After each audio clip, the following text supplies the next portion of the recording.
नमस्कार दोस्तों, आपको पता है दुनिया का सबसे बड़ा जुर्म क्या है? वो जुर्म है किसी के सपनों की हत्या, आकांक्षाओं की हत्या। किसी के सपनों को मार दो, उसके ख्वाबों का कत्ल कर दो, वो इंसान खुद ब खुद मर जाएगा।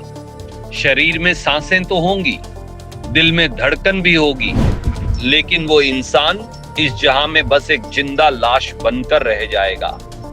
यही जुर्म इस वक्त हरियाणा की नायब सैनी सरकार कर रही है हरियाणा के युवाओं के साथ। पिछले 10 साल से 47 पेपर लीक हुए और अब MBBS का पेपर भी लीक हो गया। राज्य के लाखों युवाओं के सपनों का कत्ल कर रही है ये सरकार। छात्र साल भर दिन रात मेहनत करते हैं, यह लिखकर कुछ बनने का ख्वाब देखते हैं। माँ बाप बच्चे को डॉक्टर बनाना चाहते हैं, लेकिन ये सरकार एक के बाद एक परीक्षा घोटाला करवाकर एक ही झटके में उन सभी छात्रों के युवाओं के ख्वाब को मार देती है। सरकारी संरक्षण में सपनों का कत्लेआम कर रहे नकल माफियाओं का इस बार नया जुर्म जो उजागर हुआ है वो रोहतक के मेडिकल कॉलेज यानी पंडित BD Sharma university of health sciences विश्वविद्यालय में MBBS परीक्षा में इस बार एक नए अंदाज से फर्जीवाड़ा किया है नकल माफियाओं ने। फर्जी छात्र क्लास में ऐसी पेन का इस्तेमाल करते थे जिसकी स्याही बाद में ड्रायर से सुखा दी जाती थी। जो कुछ क्लास में कॉपी में दर्ज हुआ वो एग्जाम सेंटर के बाहर गायब, और यहाँ उसी कॉपी में नकल माफियाओं के एजेंट सवाल का सही उत्तर दर्ज कर देते थे। एग्जाम सेंटर से जिस तरह कॉपी साठ गांठ करके बाहर निकाली गई, उसी अंदाज में वो कॉपी फिर से सेंटर के अंदर पहुंच गई।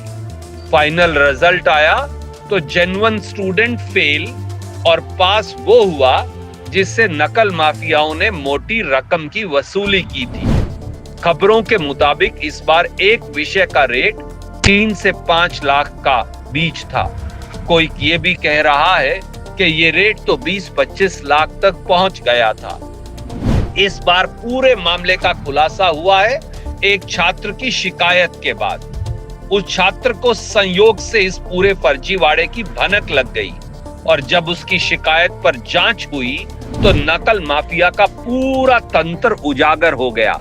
अब उस छात्र को जान से मारने की धमकी दी जा रही है, आशंकाएं हैं। और पुलिस क्या कह रही है नायब सैनी जी की कि जब हादसा हो जाए तो उसके बाद हमें बता देना। अब विश्वविद्यालय प्रशासन को लीजिए जो भाजपा सरकार और नायब सैनी सरकार के साथ मिलकर चल रहा है। विश्वविद्यालय प्रशासन ने फर्जीवाड़े में लिप्त 2 कर्मचारियों को आनन फानन में निलंबित तो कर दिया और आउटसोर्स सेवा देने वाले 3 लोगों पर कार्रवाई करने का स्वांग तो किया, लेकिन सबको पता है कि ये इतना बड़ा नकल माफिया ये उसके केवल मामूली प्यादे हैं। इन पर कार्रवाई करना बस लोगों की आंखों में धूल झोंकना है। असल माफिया के संरक्षक तो चंडीगढ़ सचिवालय की शहतीरों पर बैठे हैं। यहां आपको बता दूं कि नकल माफियाओं का जो सिस्टम इस वक्त नायब सैनी सरकार के समय सक्रिय है, यही सिस्टम पिछली भाजपा सरकारों यानी खट्टर सरकारों के समय भी सरकारी संरक्षण में छात्रों के सपनों की सरकारी हत्या कर रहा था और सब आंख मूंदे बैठे थे। भाजपा की सरकार में अलग अलग परीक्षाओं के पेपर लीक हुए थे, उनकी फेहरिस्त लंबी है। उस समय भी दिखावे के तौर पर कुछ लोगों को निलंबित किया गया, जांच समितियां बनाई गई, SIT बनाई गई, लेकिन बताइए आज तक किसी SIT की रिपोर्ट आई? आज तक किसी जांच समिति की रिपोर्ट आई? आज तक किसी बड़े मगरमच्छ को, सफेद पोश को या बड़े बड़े अधिकारियों को जो नकल माफिया के चेले हैं उन्हें पकड़ा गया? कि सब का जवाब नहीं में है, क्योंकि सब कसूरवार आजाद हैं और बच्चों का भविष्य मंडी में बेच दिया गया। क्यों? सच्चाई ये है कि नकल माफियाओं के सरगना, जैसा मैंने कहा, सत्ता के शीर्ष पर बैठे हुए लोग हैं। सत्ता के कर्णधारों के इशारों पर ही पेपर लीक करवाने, उसे बेचने और उसके जरिए मोटा पैसे बनाने का खेल चलता है और उसमें ऊपर से नीचे तक माल का बंटवारा होता है। दोस्तों, युवाओं, हरियाणा के नौजवानों, अपने स्तर पर आइए खड़े होकर इस पूरे नकल तंत्र का विरोध कीजिए।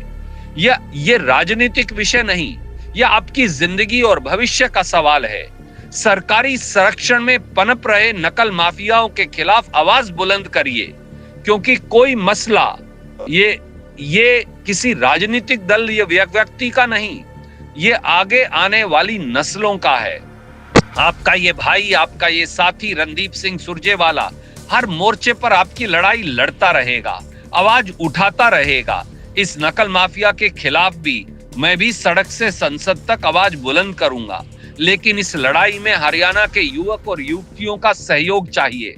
आपका सहयोग हमें चाहिए। आपका साथ नकल माफिया से लड़ने में हम सबके हाथों को मजबूत करेगा और तभी हम सब मिलकर अपने बच्चों के सपनों को सुरक्षित कर पाएंगे। आइए इस यज्ञ में हिस्सा डालिए, बोलिए, फेसबुक पर लिखिए, सोशल मीडिया पर लिखिए, आवाज उठाइए, व्हाट्सएप पर लिखिए, अपने चारों तरफ वातावरण में कहिए और नकल माफिया और नकल तंत्र जो भाजपा के संरक्षण में चल रहा है, उसके खिलाफ एक आंदोलन खड़ा करिए।